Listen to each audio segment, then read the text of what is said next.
নমস্কাৰ বন্ধুসকল, মই আপোনালোক সকলোকে মোৰ চেনেললৈ স্বাগত জনাইছোঁ। বন্ধুসকল, মোৰ নাম গোবিন্দ ৰাজ কৰ্ম, এজন বাস্তু এক্সপাৰ্ট নিউমেৰলজিষ্ট।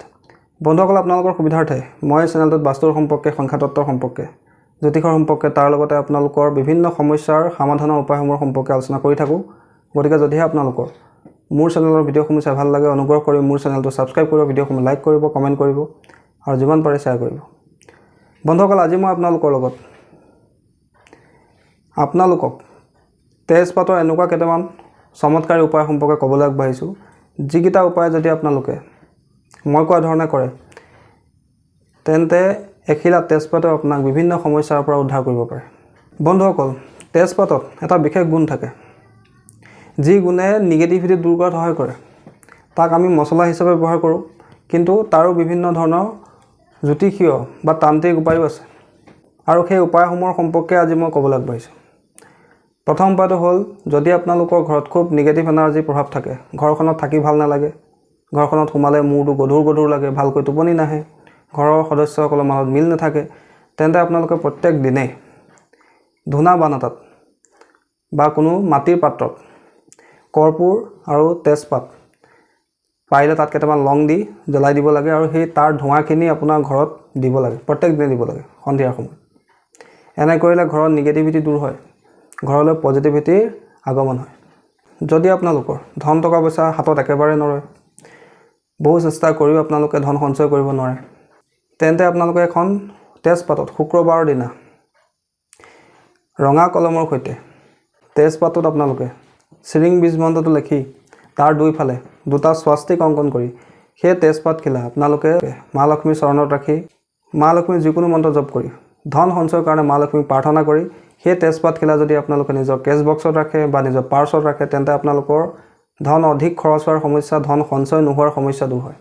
কিন্তু এইখিনিতে এটা কথা কৈ থওঁ যে তেজপাতখিলা কিন্তু ফটা চিটা হ'ব নালাগে, সম্পূৰ্ণ নিখুঁত হ'ব লাগে, আৰু সদায় তেজপাতখিলাৰ সমান ছাইডে আপোনালোকে, যিটো প্লেইন ছাইড আছে, তাতে আপোনালোকে এই উপায়সমূহ কৰিব লাগে, বা যিকোনো মন্ত্ৰ বা চিম্বল আপোনালোকে তেজপাতৰ যি প্লেইন ছাইড আছে সেইফালে লিখিব লাগে।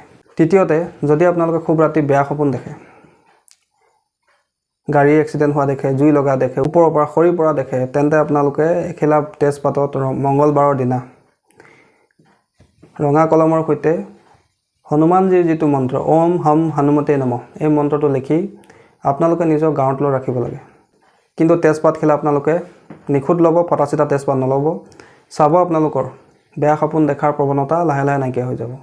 তাৰোপৰি যদি কোনো ব্যক্তিৰ বেয়া নজৰ লাগি থাকে, কাৰোবাৰ বেয়া নজৰৰ চিকাৰ হয়, তেন্তে আপোনালোকে 7খিলা তেজপাত ব্যক্তিজনৰ মূৰৰ ওপৰেদি 7 পাক এণ্টিক্লক ঘূৰাই যদি জ্বলাই দিয়ে, তেন্তে সেই ব্যক্তিজনৰ নিগেটিভ এনাৰ্জি দূৰ হয়, নজৰ দোষ দূৰ হয়, বেয়া নজৰৰ প্ৰভাৱ লাহে লাহে কমি যায়। কিন্তু এই উপায়টো আপোনালোকে কণ্টিনিউ 7 দিন কৰিব লাগিব, সন্ধিয়াৰ সময়ত কৰিব। চাব তেজপাতে আপোনালোকৰ নজৰ দোষ দূৰ কৰাত সহায় কৰিব। তাৰোপৰি আপোনালোকে তেজপাতৰ জৰিয়তে নিজৰ মনৰ ইচ্ছা পূৰ্তিৰো উপায় কৰিব পাৰে, অৰ্থাৎ মেনিফেষ্টেশ্যনৰ টেকনিকো কৰিব পাৰে। কি কৰিব লাগে বন্ধুসকল, আপোনালোকে এখিলা তেজপাত ল'ব, তেজপাতখিলাত আপোনালোকে গ্ৰীণ কলমৰ সৈতে ধুনীয়াকৈ নিজৰ ইচ্ছাখিনি লিখিব।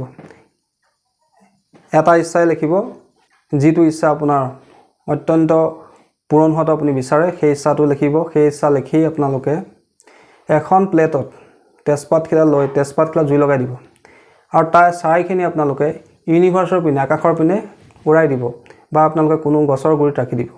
আৰু এই প্ৰক্ৰিয়াটোকে আপোনালোকে কণ্টিনিউ 30 দিন কৰিব।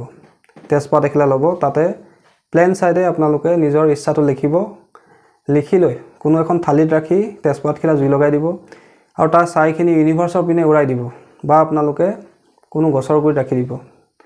আৰু এই উপায়টো আপোনালোকে দিনৰ ভাগত 11টা বাজি 11 মিনিটত কৰিব। চাব আপোনালোকৰ সেই ইচ্ছা সোনকালে পূৰ্ণ হ'ব। বন্ধুসকল, এইটো এটা অত্যন্ত সহজ মেনিফেষ্টেশ্যন টেকনিক, যিটো আমি তেজপাতৰ জৰিয়তে কৰিব পাৰোঁ। কিন্তু আপোনালোকে ধ্যান ৰাখিব, তেজপাতৰ দ্বাৰা উপায় কৰোঁতে তেজপাতখিলা কিন্তু আপোনালোকৰ ফটা চিটা হ'ব নালাগে, তেজপাতখিলা ভাল হ'ব লাগে। আৰু যদি কিবা ইচ্ছা লেখা হয়, মন্ত্ৰ লেখা হয়, চিম্বল লেখা হয়, সদায় তেজপাতখিলাৰ প্লেন ছাইডেই আপোনালোকে লিখিব লাগে। আৰু ইচ্ছা পূৰ্তিৰ কাৰণে গ্ৰীণ চিয়াঁহীৰ দ্বাৰা লিখিব লাগে। বাকী কিবা উপায়ৰ কাৰণে আপোনালোকে সদায় তেজপাতৰ ওপৰত ৰঙা চিয়াঁহীৰ দ্বাৰা লিখিবলৈ চেষ্টা কৰিব। বন্ধুসকল, আশা কৰিছোঁ আজি আপোনালোকে গম পালে যে আমি ঘৰত মছলা হিচাপে ব্যৱহাৰ কৰা তেজপাতৰ জৰিয়তেও কি উপায় কৰিব পাৰোঁ। আশা কৰিছোঁ আপোনালোকৰ এই উপায়কেইটা সম্পৰ্কে জানি ভাল লাগিলে। যদি ভাল লাগিলে অনুগ্ৰহ কৰি ভিডিঅ'টো লাইক কৰি দিব, কমেণ্ট কৰিব আৰু মোৰ চেনেলটো ছাবস্ক্ৰাইব কৰিব। ধন্যবাদ।